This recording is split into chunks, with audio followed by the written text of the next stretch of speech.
Hold up, why do they doubt the kid? I'm about to prove them all wrong again.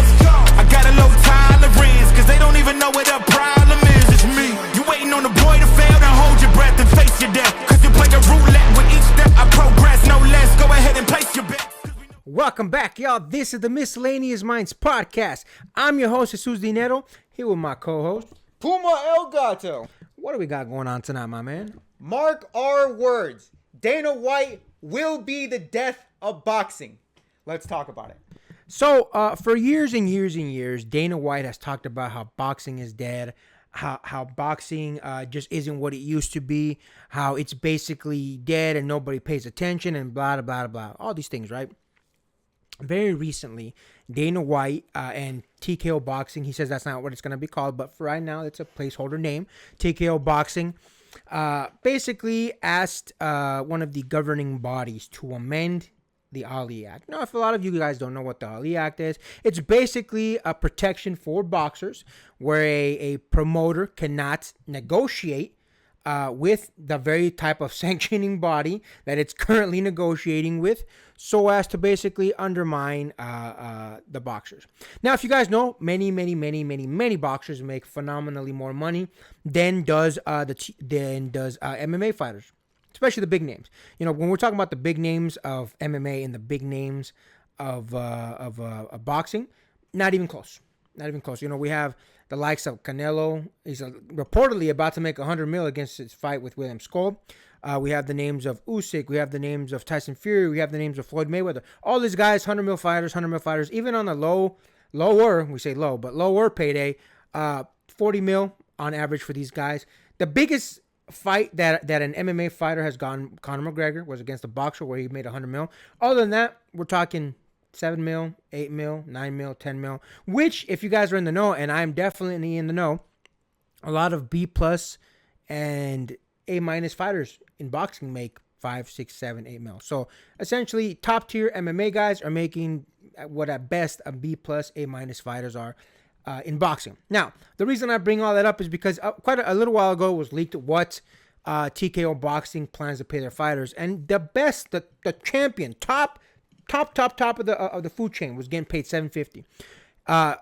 Everybody laughed at it. Because, again, even C-tier fighters make more than that in just boxing. And the reason why is because the promoters aren't the one managing it. Yes, promoters help a lot with promoting, with managing the arenas, all that kind of stuff, sure. But the ones that make the bulk of the money for these fights are the boxers themselves. Now we find that Dana White and his ilk, even Turki Al-Sheikh, are trying to make it so that they basically control the boxers. They get paid, and they pay the boxers much less, just like they do in MMA. So why are we saying that Dana White is going to be the death of boxing? First of all, let's take a little bit of a history lesson. Dana White has been trying to get into boxing ever since he left, I believe it was Boston, and he was the bad boy of Floyd Mayweather. He was always constantly trying to get into all of these things in relation to boxing, just never made it. In fact, I think at one point he already tried getting into boxing with his own league, and it just didn't work out, never put out any fights, so on and so forth. Now, as far as the current landscape of boxing, Dana White is not anywhere near what these big promoters are, the Golden Boys, the Bob Arums, PBCs, all those guys, right? The problem is that Dana White is trying to kneecap the earning power of boxers, and that's why I think he's going to be the death of boxing. In the very beginning, I don't doubt that a $20,000 payday, $50,000 payday, maybe even $100,000 payday for people that aren't names is going to be like a godsend. They're going to be like, oh, this is phenomenal. So what the plan is eventually limit the amount of competition in the free boxing world so that they have to fight under the TKO banner, because if we take all the competition that's coming up, all the people that aren't getting paid, and now we have all the names that we're building up, and those guys over there don't have anything, they have to fight under the TKO banner. Otherwise, we won't let them. So how is that going to be the death of boxing? If you eliminate the competition and then you corner the market, you are controlling everything. That's what Dana White has done with the UFC to great success, if I might be honest. Again, Mighty Mouse said this very recently. When people ask me what I do, and I tell them, I'm an MMA fighter. They say, oh, have you been in the UFC? And he says, yes. He's like, oh, have you been a UFC champion? And he says, yes. He's like, they never ask me about Bellator. They never ask about Pride. They never ask about any of these other organizations. They just know if you're a UFC, you made it, right? So again, to his credit, to a great degree, he's cornered the market for MMA, and he controls it. Most people know UFC. It's a very, very well-known brand, unlike a lot of these other brands. And that's why, unfortunately, he has a monopoly on that. And again, I'm not just saying it. There's literally been class action lawsuits brought to that same effect. So think about it. If he steals all these people under, right, all the non-current big names in boxing, all these names that are right at the bottom, and then he puts them under the TKO banner or whatever they're going to eventually call it, he starts taking away competition from other fighters in the free boxing world, and they eventually they have to come over, and then he says, hey, well, you came over, and now you're going to accept what I tell you to because you don't have a choice. So that's why he's going to be the death of boxing. He wants to live in a world where TKO Boxing himself and Turki control all of the levers, just like they do with MMA. That way he can put on what he wants to be the best fight, so on and so forth, and blah, blah, blah, blah. That's why he's going to be the death of boxing. It's not boxing. He's not looking to be in boxing. He's looking to be in control. And that's the problem. That's why he is going to be the death. All the other things that Dana White has always pushed at as the death of boxing, all the things, the promoters, the this and that, the fighters not fighting each other, all the things that he swears up and down are the problems, which, don't get me wrong, there's some validity to them. He's going to institute.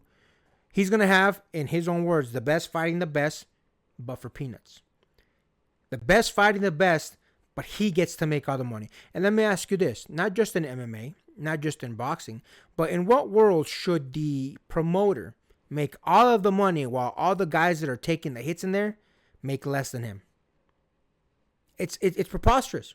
It's preposterous. I don't care what anybody says. You tell me that you really think UFC fighters are overpaid for what they do. Some of these dudes, and it's not just me, go look it up. I literally looked up the stats on this. There have been plenty of MMA fighters that lost their lives. You know why they don't talk about it? Because it would bring negative attention to what they do.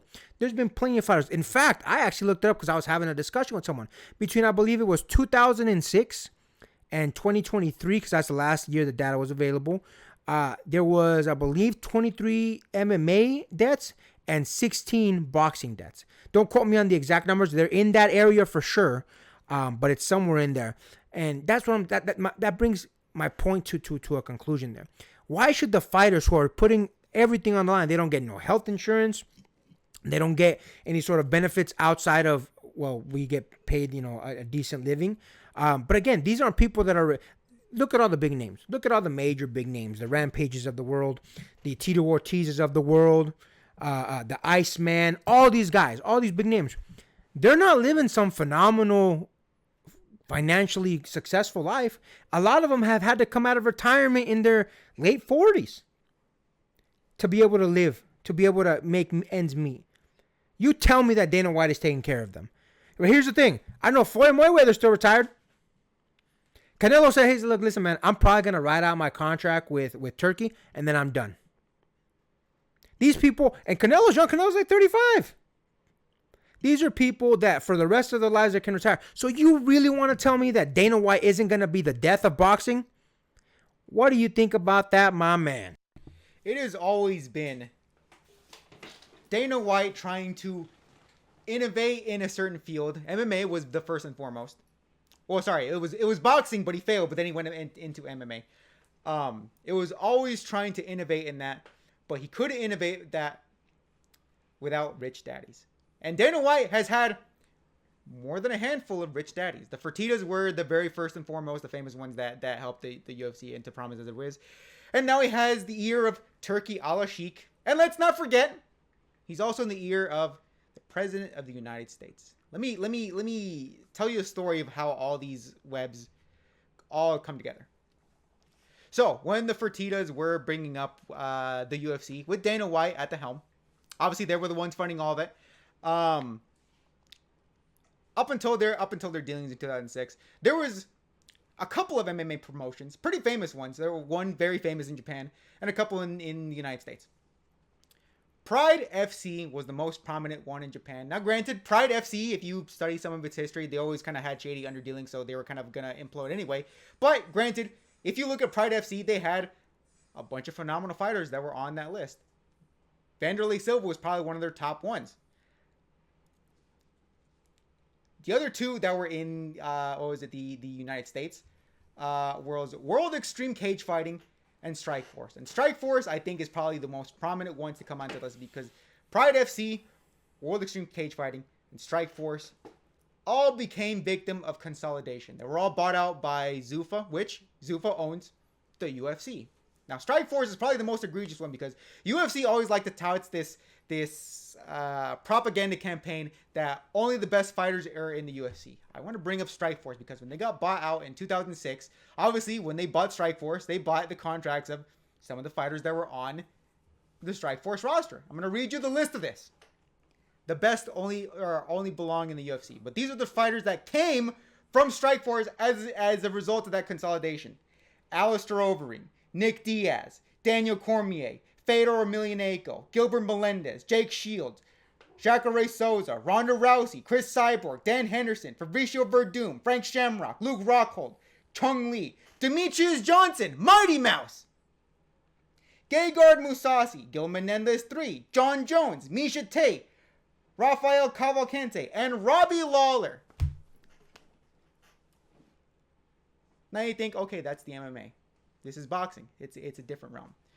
You don't think that having a rich daddy from the Fertitas to now Turki Al-Sheikh that owns Ring Magazine, by the way, and Ring Magazine has their own governing body as far as handing out a belt, and now has its own card on May 4th.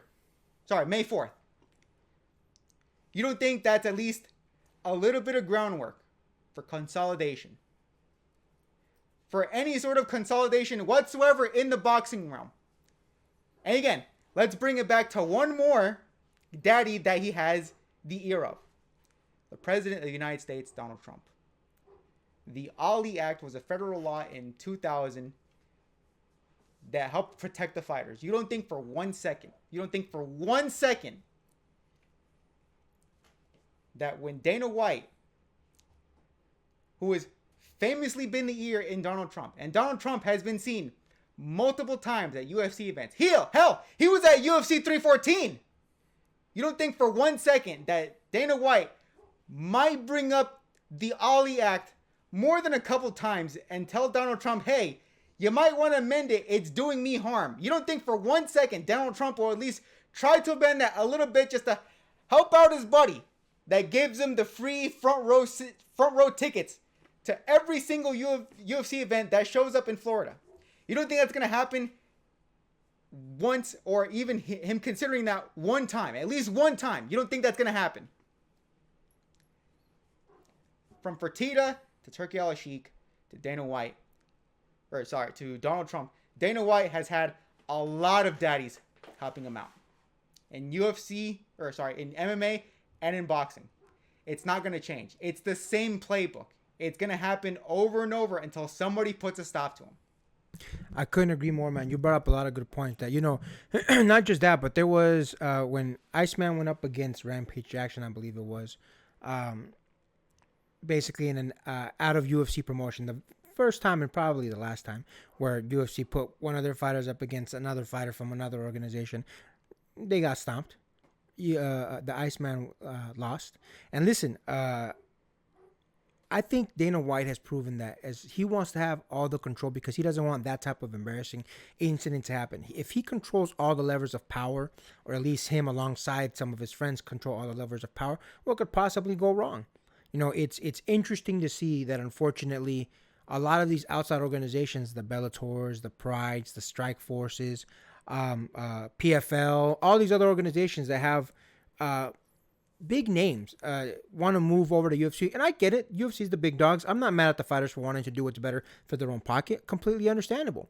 That being said, with that type of mentality, it's easy to see why the UFC became what it is. And that's why I think that Dana White is going to be the death of boxing. He has a lot of leverage. He has the money man. I mean, no disrespect to Oscar De La Hoya, Bob Arum, Al Heyman and the likes, they don't have turkey money. They have money, sure, but they don't have turkey money.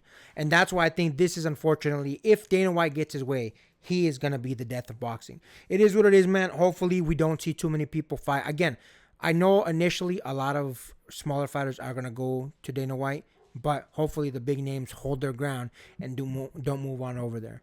But we'll see how it goes. And with that, make sure to like, comment, hate, subscribe, DM us about the bullshit, and Until next time, get rest and stay blessed. We'll see you in the next one.